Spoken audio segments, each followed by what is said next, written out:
Shalawam, BAHASHAM, YAHAWASHI, and to the Lord's elect. I'm your brother Jeremiah.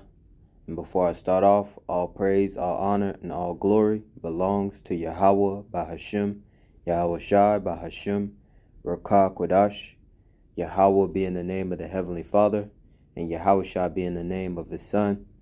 We are the nation of YASHARAHLA, which consists of the so-called blacks, Hispanics, and Native Americans of today.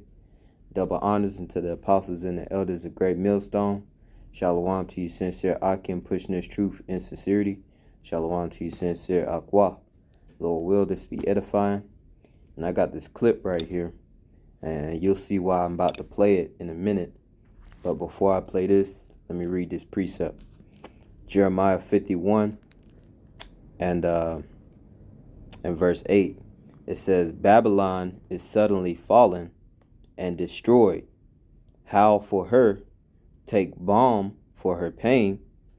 If so be she may be healed. Alright. And this place, this Babylon that it's talking about is not talking about ancient Babylon.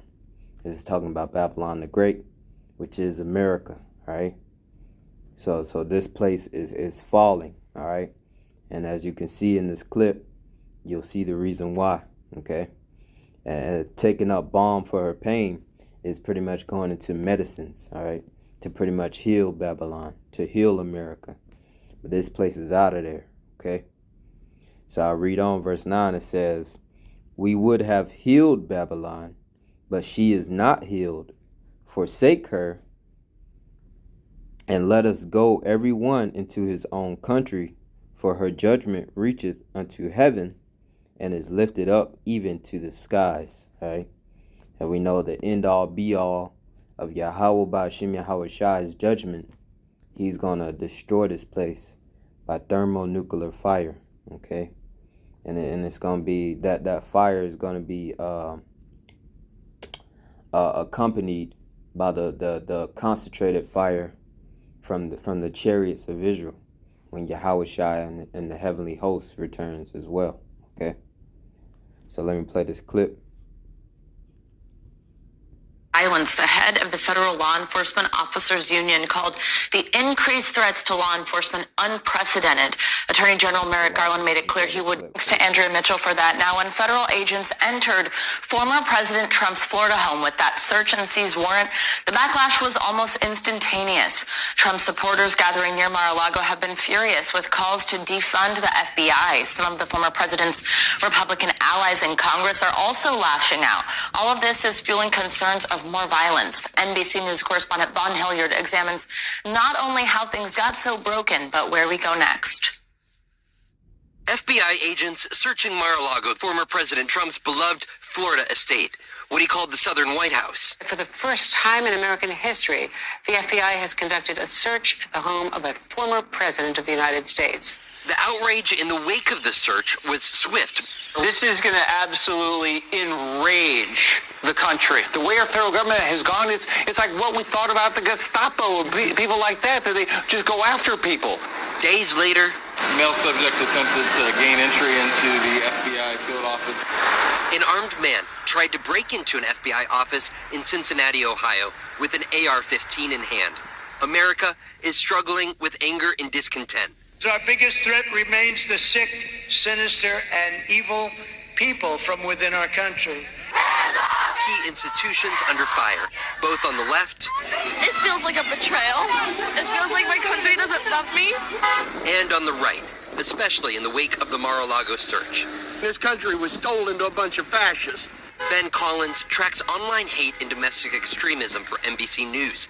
He says some Trump supporters are ready to take up arms. They're constantly saying they're waiting for the word go. Somebody like Donald Trump. These people see their country slipping away, they believe, and they think they have no choice but to act. Similar threats emerged in the days ahead of January 6th. Why do the politically aggrieved turn to violence? There's this view that, well, take up your guns. I mean, we're seeing this online, that this is the last resort. You are losing your country. These are the types of phrases we see again and again and again online, and then echoed either explicitly or implicitly by political leaders. A survey released just last month, stunning, finding that half of all Americans expect a civil war in the next few years. The president who helped hold America together during the last Civil War, Abraham Lincoln, famously warned that a house divided against itself cannot stand. Presidential historian Michael Beschloss fears a different sort of conflict ahead on America's streets. I don't think we're going to see two sections of the country fighting one another with armies, but what we might see is something else, and that is outbreaks of violence against federal installations like the FBI and other federal institutions that mount and mount so that there is violence in the streets. How does America reverse course? Americans must see that violence and division are something that is outside the American tradition and will not make anyone's life better. But the lesson of American history is that we have always gotten through moments like this, and Americans have come back together again. A government of the people, by the people, for the people. It says pray for healing and reject violence, okay? Now suspect to many of its people. Yep. Thanks to Andrea Mitchell. Talking about how we're going to reverse course, you know, but it's all prophecy that Babylon will not be healed, okay? And the God, the sign at the end, talking about, pray for healing. But let's read it over again. Start at the top. Jeremiah 51:8. Babylon is suddenly fallen, and that's what you're seeing, and destroyed. Howl for her, take balm for her pain. If so be, she may be healed. We would have healed Babylon, but she is not healed. Forsake her, and let us go every one into his own country. For her judgment reacheth unto heaven, and is lifted up even to the skies. All right. So this place is out of there. All right, according to prophecy. Now let me read the book of Mark, chapter 3, and verse 24. It says, "And if a kingdom be divided against itself, that kingdom cannot stand. And if a house be divided against itself, that house cannot stand. And if Satan rise up against himself and be divided, he cannot stand, but hath an end." Okay, and that's what you're seeing here. Okay, it's prophecy. The Lord said that he's not come to bring peace, but division. Okay, and it goes on the list. The daughter against the mother against the daughter, the son against the father.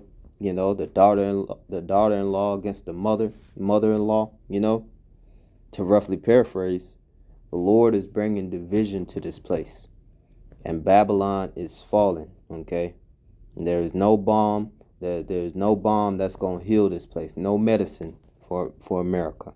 Okay, this place is gonna fall, and this kingdom right here is Esau's kingdom. Okay, the devil that the Bible speaks of. Okay, his kingdom is divided, so it cannot stand, and it's gonna have an end. Okay, and it's written that way. In 2nd Esdras, the 6th chapter and the 9th verse, for Esau is the end of the world, and Jacob is the beginning of it that followeth. So this end has to come, okay? And we know this by way of the prophecy. All right. The uptick in violence, the head of the Federal Law Enforcement Officers Union called the increased threats to law enforcement unprecedented.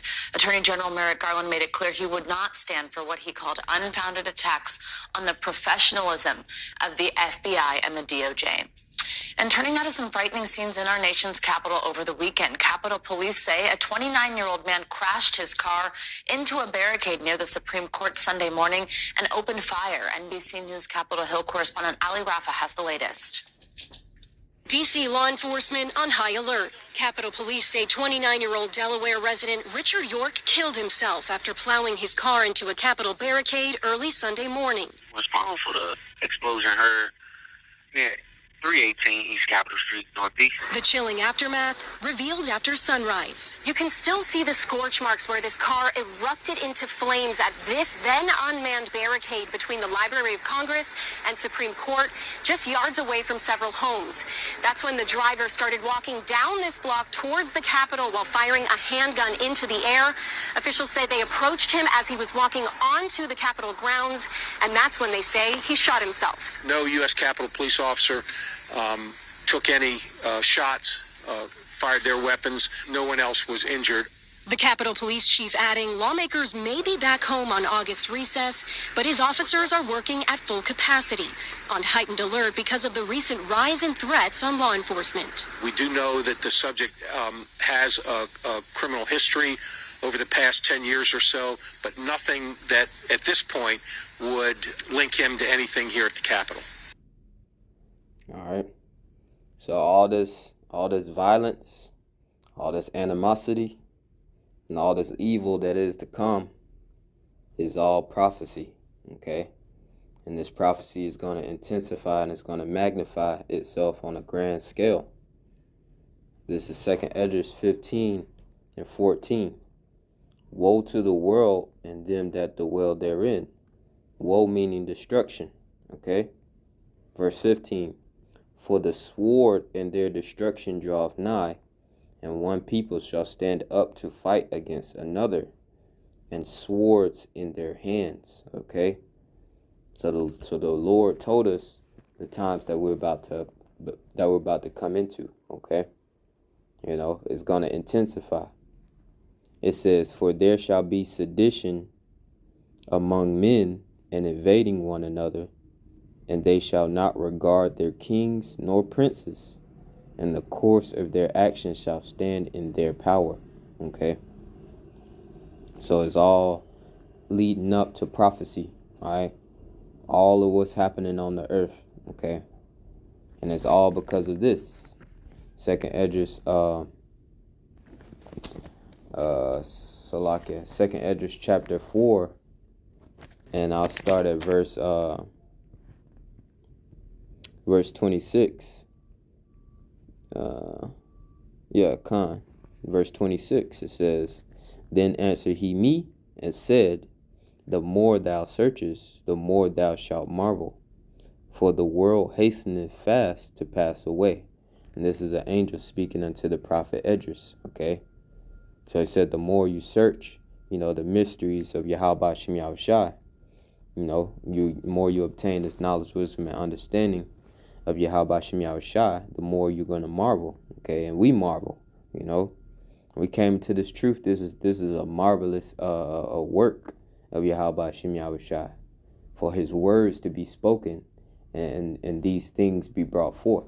Okay, and to read on, it says, Salakia, for the world hasteneth fast to pass away. Okay, so this place is ready. This place is ripe for the picking. Okay, 27. And cannot comprehend the things that are promised to the righteous in the time to come, for this world is full of unrighteousness and infirmities. So this is all happening according to the prophecy, the will of YAHAWASHI for his elect. Okay, and because this world is full of unrighteousness and infirmities, so this place needs to be judged. But of concerning the things whereof thou askest me, I will tell thee, for the evil is sown, but the destruction thereof is not yet. So that means the destruction is coming. Okay, remember we read, woe to the world and them that dwell therein. Okay, it says 29, if therefore that which is sown be not turned upside down, and if the place where the evil is sown pass not away, then cannot it come that is sown with good. So we know the kingdom of heaven is about to be established. So this place is about to go out with a bang. Okay, literally. Okay, but you know, Lord will, this is edifying to the elect of the nation of Israel. Shalawam to you, sincere Akim, pushing this truth in sincerity. Shalawam to you sincere Akwaf who listen and learn. Call Allah Yahawah Shem Yahawah Shai. Shalawam.